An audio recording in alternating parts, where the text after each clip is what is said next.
Some good news for the middle class, Apparently, we hear. according to a Steve Ratner. new Census Bureau report, middle class incomes reached their highest ever level in 2016. That's really good, Steve. Right? Well, first I want to revel in this comparison. It's been a long time since I've been compared even to a bad James Bond movie, but I'm going to take it and move on. Yes, there is some good news from the Census Bureau, which comes out once a year, and for the first time, we have gotten back to our 1999 level after adjusting for inflation of household income, $59,039 per family relative to $58,665, and so you can see that we went through a very long and very difficult period.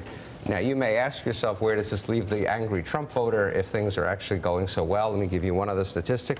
In cities last year, incomes went up 5.4%. In suburbs, they went up 2.1%. And in rural areas, they did not go up at all. Why is that? That is really because rural areas have become our new inner cities. Rural areas are the places where we have the drug problems, where the jobs have left, the manufacturing jobs have left. People have started to leave, and cities have become the place where they've gone.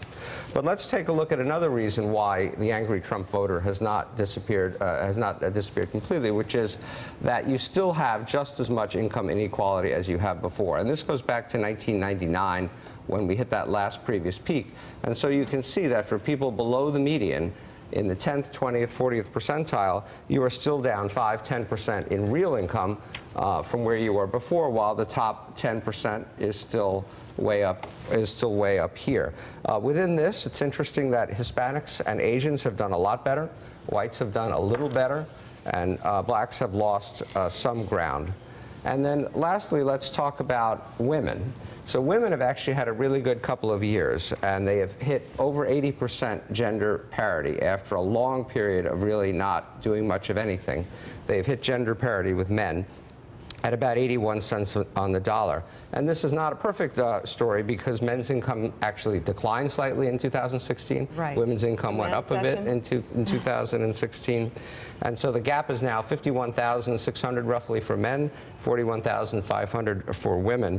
And interestingly, there is a bigger gap among educated women working in white-collar jobs than there are among women working in lower jobs. And what do you make of that? The reason for that is twofold. First, because a lot of women do drop out of the labor force for time to have children or whatever, and when they get back in, it's harder for them to get on that ladder, and they tend to select jobs, even if they're well-educated, that perhaps give them more flexibility and therefore pay a bit less. And there is discrimination, there's no question.